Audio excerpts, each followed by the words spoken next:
Technology को सिखाने वाले और उस पर आगे बढ़ाने वाले शख्स हैं वो नरेंद्र मोदी हैं। मैं आपको एक घटना बताता हूं कि मैं संगठन मंत्री हरियाणा प्रदेश था, तो उनके पास प्रभार था हरियाणा के क्षेत्र का। एक दिन सुबह सुबह वो आए, अपनी गाड़ी से 3 डब्बे निकलवाए और मुझे पूछा खोलने के बाद कि ये क्या है। इस प्रकार जो पढ़े लिखे युवक हैं उनको अप्रेंटिसशिप में भी हरियाणा जो है देश का प्रथम राज्य है, क्योंकि उसमें बहुत से प्रावधान तो पहले हैं कि इतने % हर संस्थान को लोग अप्रेंटिसशिप पर रखने पड़ेंगे, कोई रखता नहीं था, हमने उसको लागू किया। तीसरा, हमने कौशल विकास की बहुत बड़ी आवश्यकता है। नौजवान पढ़ लिख तो जाता है, 3R एजुकेशन प्राप्त कर लेता है, लेकिन उसको कौशल के नाते, उसको हुनर के नाते वो कहीं नहीं है, उसको कुछ करना नहीं आता अभी तक। कि जितनी भर्तियाँ, सरकारी भर्तियाँ जिसके अंदर पहले बहुत बड़ा एक भ्रष्टाचार होता था, उसको हमने मेरिट पर किया। और मेरिट बेस्ड जब नौकरी होने लगी, उस समय विद्यार्थी थे, उनको भी लगा कि अगर हमारी मेरिट अच्छी नहीं आएगी तो हमको नौकरी नहीं मिलेगी। तुलना करें तो पंजाब का GST और पंजाब का रेवेन्यू कलेक्शन यानी हरियाणा से आधा है, हरियाणा का डबल है। हमारे यहाँ इंडस्ट्री है, हमारे यहाँ एक लॉ एंड ऑर्डर की स्थिति अच्छी है, शांति वातावरण है।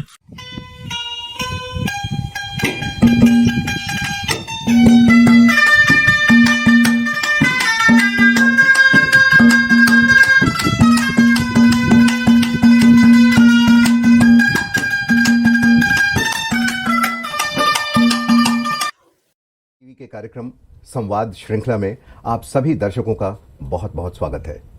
संवाद श्रृंखला के अंतर्गत हम देश के अलग अलग राज्यों के मुख्यमंत्री से बात करते हैं, और आज हम एक ऐसे राज्य में हैं जहां देश की, दुनिया की बड़ी बड़ी फैक्ट्रियां अपनी फैक्ट्रीज लगाती हैं, अपने प्रोडक्शन लाइन को सेटअप करती हैं। एक ऐसा प्रदेश जहां के किसान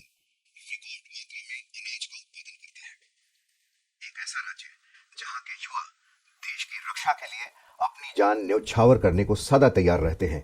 सबसे ज्यादा भर्तियां सेना में इसी राज्य से होती हैं। और खेलों की बात करें तो इस राज्य के खिलाड़ियों ने पूरी दुनिया में भारत का नाम रोशन किया है। जी हां, हम बात कर रहे हैं हरियाणा के, और हरियाणा के मुख्यमंत्री मनोहर लाल जी आज हमारे साथ उपस्थित हैं संवाद श्रृंखला में। मनोहर लाल जी, प्रणाम। नमस्कार। आपका बहुत बहुत स्वागत है संसद टीवी के कार्यक्रम संवाद श्रृंखला में। धन्यवाद।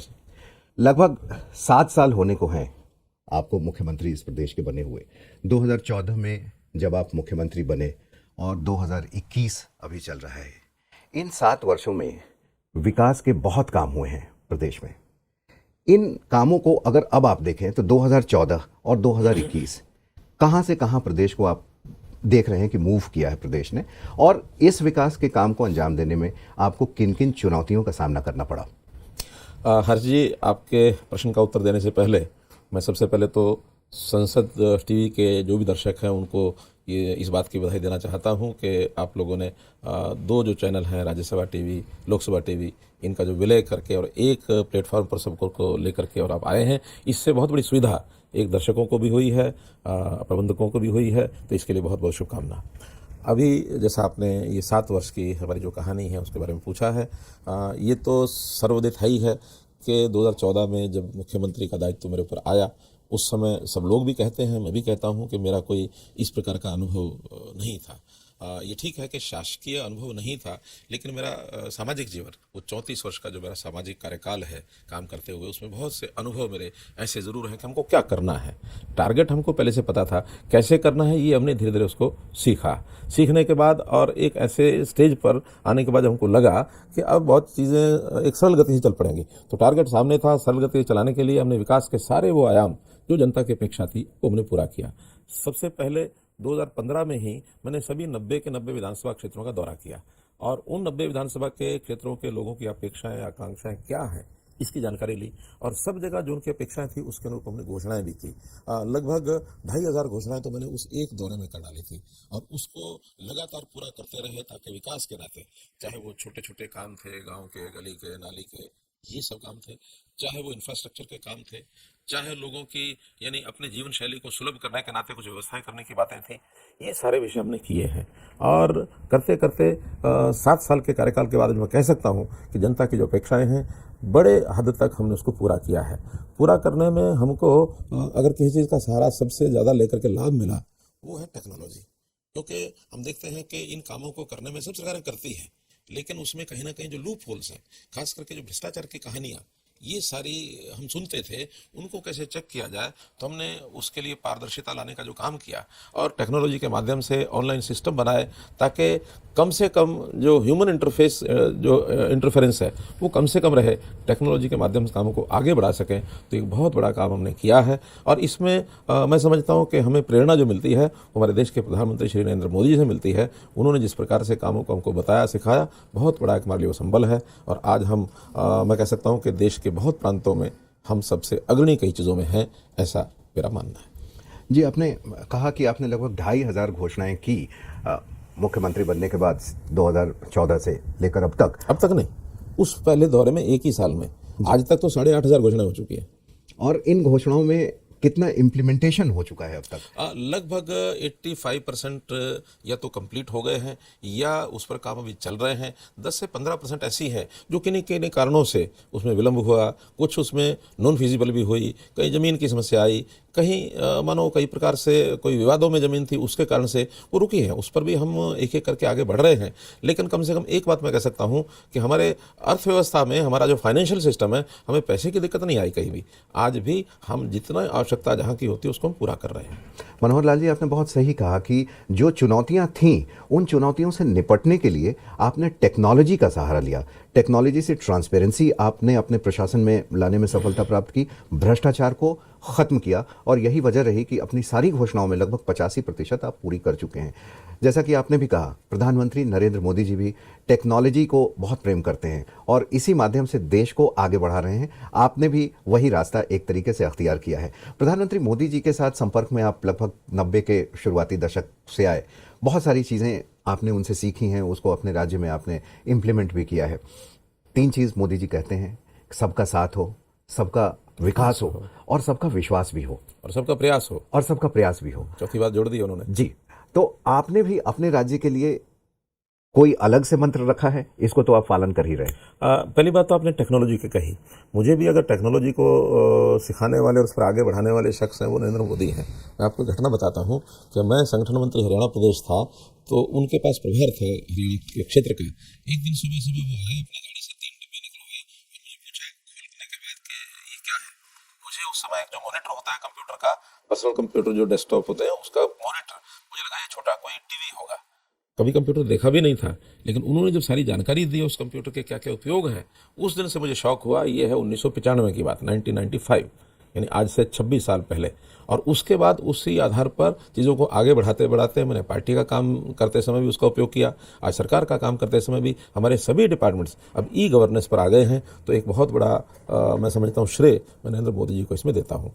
और जहाँ तक आपने दूसरा विषय पूछा है कि 3 मंत्र जो हैं, मोदी जी के जो 4 मंत्र मंत्र हैं, मैं जब चुनाव में उतरा 2014 में तो मुझे ये लगा कि हमारे समाज का जो बंटवारा है वो भिन्न भिन्न प्रकार के भागों में बटा हुआ है। उनके भिन्न भिन्न सेक्शन बने हैं, एक दूसरे से दूरियां बनी हैं। समाज का जो एकीकरण है वो कहीं कम है। समाज के लोगों का प्रदेश के प्रति जो एक महसूस करना चाहिए उनको जुड़ाव, वो जुड़ाव कहीं कम है। मैंने उस समय एक नारा दिया था, हरियाणा एक, हरियाणवी एक, और ये इतना इस बात को लेकर के लोगों में आकर्षण बना कि वास्तव में ये कमी है। हमें सारे प्रदेश, सारे समाज को मिल करके अपने प्रदेश के साथ जुड़ना चाहिए। प्रदेश की प्रगति होगी तो हमारी सबकी प्रगति होगी। प्रदेश पीछे रह जाएगा तो फिर समाज तो पीछे रहेगा ही रहेगा। और उसको धारणा को ध्यान में रखते हुए, चाहे हमारा एडमिनिस्ट्रेशन हो, चाहे समाज के लोग हों, चाहे हमारे पार्टी के लोग हों, हम इस प्रकार से काम करते हैं कि समाज के हर वर्ग को लाभ हो। केवल मेरा लाभ, मेरे परिवार का लाभ, मेरी पार्टी का लाभ, मेरे जाति का लाभ, इसकी बजाय हरियाणा का टोटल वर्ग उसमें लाभान्वित हो, इसमें सब लोग काम कर रहे हैं। उसका बहुत बड़ा लाभ हमको मिला है। समान विकास की जो बात उस समय मैंने कही थी, सभी 90 के 90 विधानसभाओं में हमने कभी ये उसमें ध्यान नहीं रखा कि कौन सी विधानसभा पर किस पार्टी का विधायक है। सारे 90 विधानसभा क्षेत्र हरियाणा के हैं, हरियाणा मेरा है, मैं हरियाणा का हूँ। इस भाव को लेकर के काम किया तो इसका बहुत बड़ा एक हमको प्रसाद मिला है, ऐसा मैं दावे से कह सकता हूँ। जब विकास की बात आती है तो आप समभाव रखते हैं। विधायक चाहे किसी भी पार्टी का हो, उस क्षेत्र का विकास उसी गति से होगा जितना आपके अपने क्षेत्र का होगा। ये सामान्यतः विपक्ष के विधायक भी कहते हैं, हमारे अपने तो कहते ही कहते हैं। हमने जैसे इसका पहला प्रयोग किया 1915 में, पहला जब सेशन था तो मैंने उस समय शायद 14 में ही हो गया था वो सेशन, और फिर दूसरा सेशन अभी 2019 में भी आया। दोनों बार हमने क्या किया कि सभी विधायकों को प्रथम ही किस्त 5 करोड़ रुपए की सब विधायकों को दी। 450 करोड़ रुपया उस समय दिया, 450 करोड़ रुपया अभी भी दिया कि ये अपने अपने क्षेत्र के काम अपनी प्रायोरिटी से वो करवा सकते हैं। हमने उसमें कहीं दुविधा नहीं रखी। प्रधानमंत्री बनने से पहले नरेंद्र मोदी जी लगभग 13 साल एक विकसित राज्य के मुख्यमंत्री रहे, उसके बाद प्रधानमंत्री बने। तो एक राज्य की क्या डिमांड होती है, एक राज्य की क्या समस्याएं होती हैं, उनसे बेहतर और शायद कोई नहीं जानता या कम लोग ही जानते होंगे। इसलिए जब वो प्रधानमंत्री बने तो हमने देखा कि केंद्र में बहुत सारी ऐसी योजनाएं लाई गई जिससे इसका फायदा राज्यों के दूर दराज के लोगों को भी हो, गरीबों को हो, वंचितों को हो। तो ऐसी बहुत सारी योजनाएं आपने भी अपने राज्य में लागू की। किस हद तक उसमें सफलता पाई और राज्य की जनता इससे कितनी खुश है?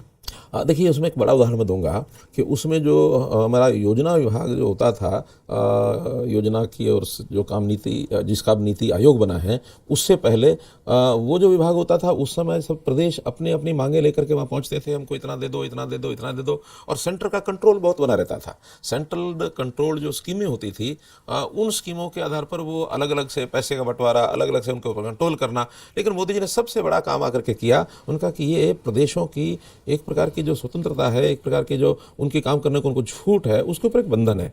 तो उन्होंने कोऑपरेटिव फेडरलिज्म ये कंसेप्ट शुरू किया, और कोऑपरेटिव फेडरलिज्म में कि हम सारे प्रदेश के सब जो प्रदेश हैं देश के सब प्रदेश मिल करके काम करेंगे और एक कोऑपरेटिव भावना से करेंगे। तो उस समय नीति आयोग का गठन हुआ है। तो जो नीति आयोग के माध्यम से केवल नीतियां बनाई जाती हैं, प्रदेशों को पूरी छूट है, और उनको जो स्कीमें हैं उन स्कीमों का पैसा भी लमसम दे दिया जाता है। लगभग 42% पैसा प्रदेशों को उनकी नीतियों की, उनकी अपनी योजनाओं की एक प्रकार से खुली छूट है किस प्रकार से उसको क्रियान्वित करते हैं। अब इसमें से जो केंद्र की ओर से हमें नए नए प्रोग्राम मिले, उन प्रोग्राम में हमने एक एक करके उनको लागू किया। जैसे प्रधानमंत्री जी ने सबसे पहले हमको 2015 में ही बेटी बचाओ बेटी पढ़ाओ, ये इतना बड़ा एक कंसेप्ट उस समय का हमको ध्यान में आया कि जेंडर रेशो का अगर ध्यान नहीं रखा तो एक सामाजिक संतुलन खराब हो जाएगा और समाज में बहुत प्रकार की विकृतियां ये पैदा हो जाएंगी। उस पर हमने ध्यान किया और हमने सफलता पाई। जो 871 की जेंडर रेशो थी, आज वो 911 की जेंडर रेशो हो चुकी है और हम इसमें और आगे बढ़ रहे हैं। उन्होंने स्वच्छता अभियान की बात की। हमने स्वच्छता अभियान चाहे ग्रामीण है चाहे शहरी है, इसको एक प्रकार से पूरी तवज्जो दे करके, और आज मुझे खुशी है कि हमारा ग्रामीण क्षेत्र उसमें देश भर में प्रथम स्थान के ऊपर आया।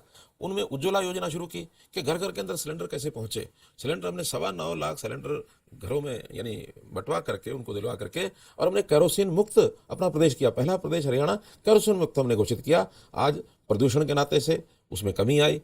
पर्यावरण का संरक्षण, उसके अंदर भी हमने, चाहे पानी की बात हो, चाहे पराली को न जलाने की बात हो, चाहे पेड़ पौधे लगाने की बात हो, पर्यावरण की सुरक्षा का भी हमने पूरा ध्यान रखा। खास करके जो कोविड के बाद हमको ये जो ऑक्सीजन की कमी कैसे होती है इसका एक आभास हुआ, उसको दूर करने के लिए हमने पर्याप्त मात्रा में और पग उठाए कि ऑक्सीजन किस प्रकार से ज़्यादा यानी जंगल पेड़ों के माध्यम से, वन के माध्यम से हमने गाँव में जो वन लगाया, इस बार उनका नाम ही ऑक्सीवन रखा। रोजगार भी युवाओं को देना आपकी सरकार का एक प्रमुख मुद्दा रहा है। योजनागत तरीके से आप युवाओं को रोजगार ज़्यादा से ज़्यादा सृजित करने का, रोजगार देने का काम कर रहे हैं। इसमें आपकी आगे के लिए क्या स्ट्रैटेजी है?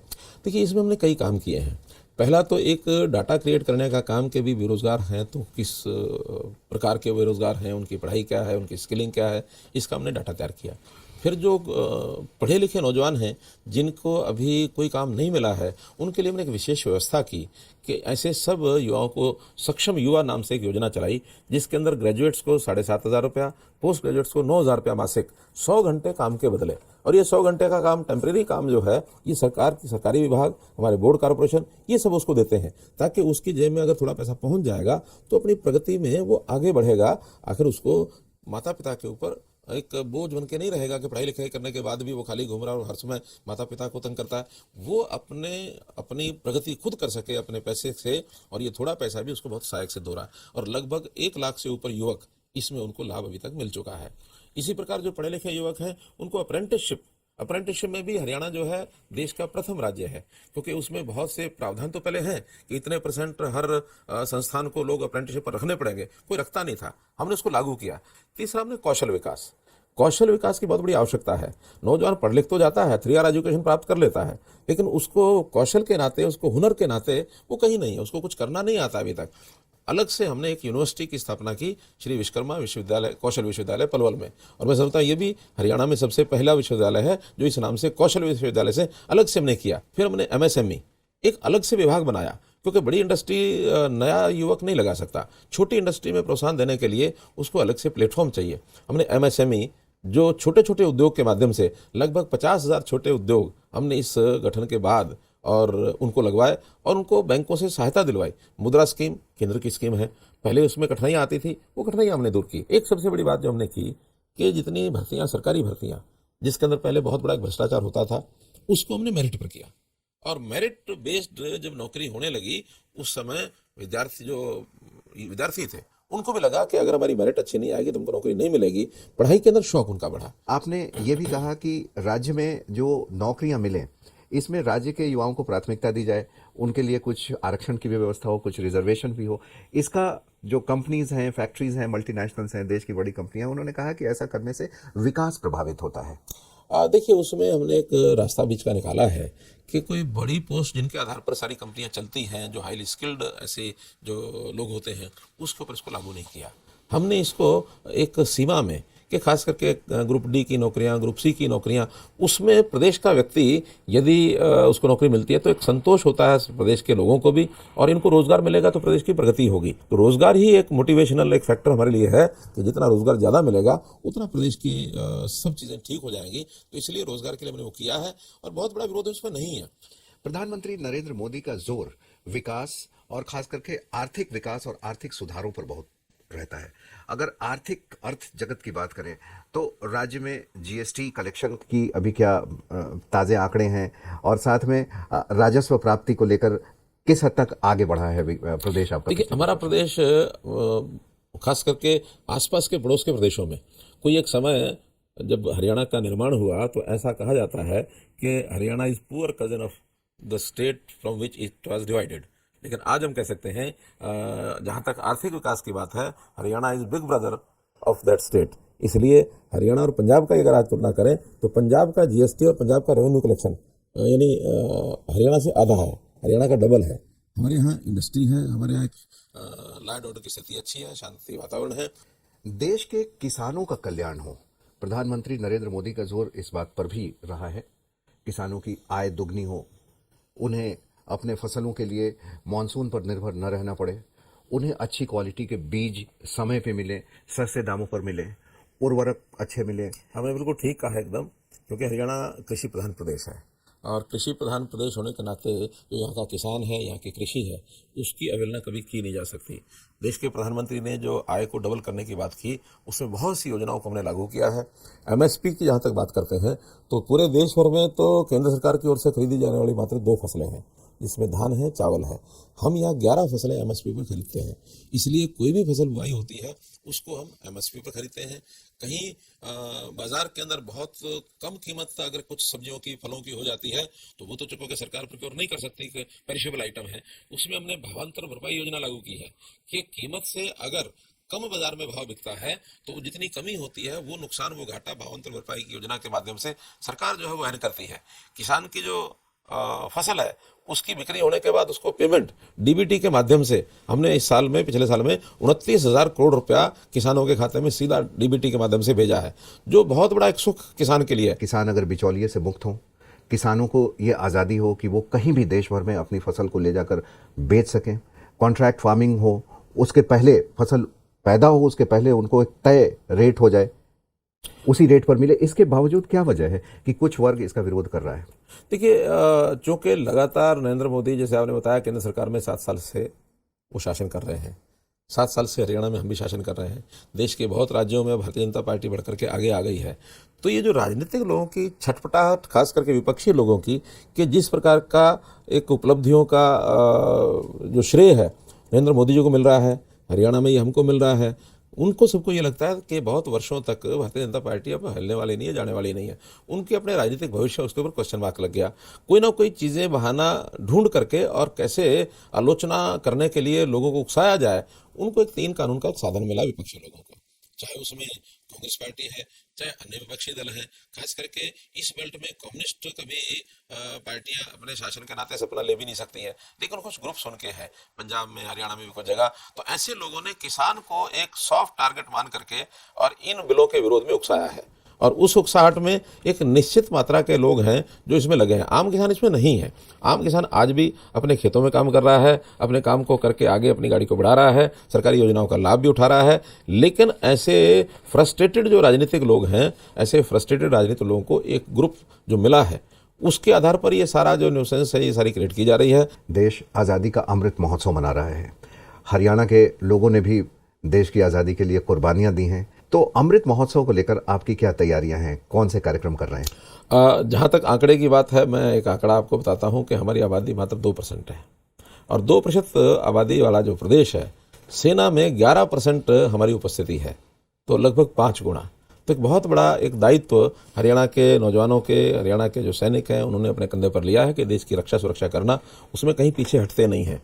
चाहे कोई भी पिछले आज़ादी के बाद के युद्ध हों, उसमें चाहे चाइना का युद्ध रहा हो 1962 का, चाहे वो 1970 जब पाकिस्तान के साथ युद्ध हुआ, बांग्लादेश उसमें अलग बना, वो युद्ध रहा हो, उसके बाद कारगिल युद्ध हो, अभी भी जो छुटपुट ऐसी घटनाएं होती हैं, हरियाणा में अनेकों शहीद जो है अपनी जान गंवाते हैं, देश के लिए कुर्बान होते हैं, और वो शहीद हो जाते हैं। उन शहीदों के लिए पहली बात तो यह है कि उनके परिवारों की देखभाल करने का दायित्व ये हरियाणा ने अपने ऊपर लिया है।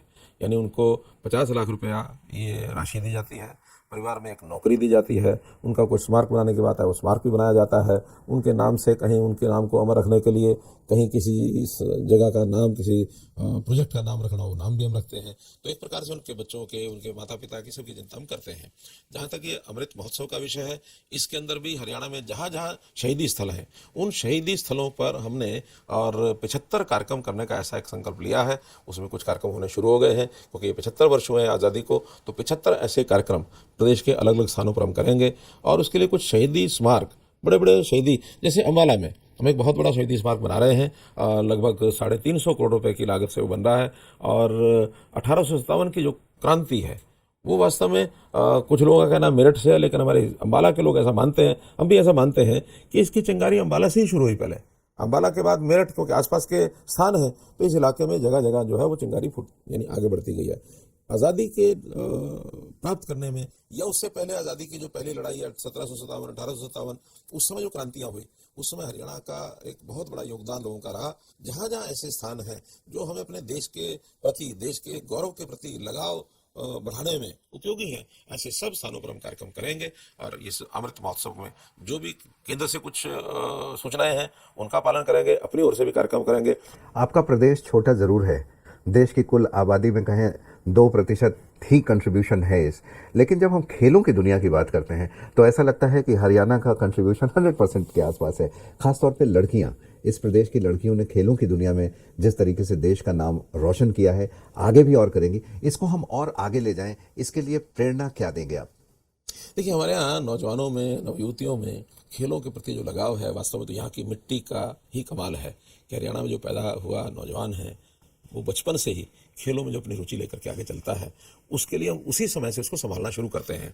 यानी हमने नर्सरीज, छोटे बच्चों के नर्सरीज खोलने के लिए प्रावधान किए हैं। लगभग 500 नर्सरी हमारी बनाने की योजना है, जिसमें हम छोटे बच्चों को, स्कूली बच्चों को उसके अंदर और आगे बढ़ाएंगे। खेलों का इंफ्रास्ट्रक्चर जो पहले से भी है बना हुआ, लेकिन उसके अंदर जो कमियां हैं उसको हम दूर कर रहे हैं। स्टेडियम हैं उनके सुधार रहे हैं उनको, हर स्टेडियम में कोच, हर स्टेडियम में अन्य स्टाफ, इसकी व्यवस्था कर रहे हैं। और खेलों की जो हमने काउंसिल बनाई है, स्टेट स्पोर्ट्स काउंसिल, उसके माध्यम से, डिस्ट्रिक्ट स्पोर्ट्स काउंसिल के माध्यम से नीचे तक खेलों का व्यवस्था ठीक हो हमारी, और जो खेल प्रेमी हैं उनको कैसे उसका लाभ मिले, ये सारी योजनाएं बना रहे हैं। जमीन से जुड़े रहने का बहुत मैंने अपनी बातचीत में देखा कि आपके प्रशासन में उसका लाभ मिला है, क्योंकि समाज के अंतिम पंक्ति के व्यक्ति की भी क्या ज़रूरतें हैं, क्या उसकी इच्छा है, इस चीज़ को आप भली भांति समझते हैं, और इसी फॉर्मूले के साथ राज्य को आप आगे बढ़ा के ले जा रहे हैं। मनोहर लाल जी, संसद टीवी से बात करने के लिए आपका बहुत बहुत धन्यवाद। धन्यवाद।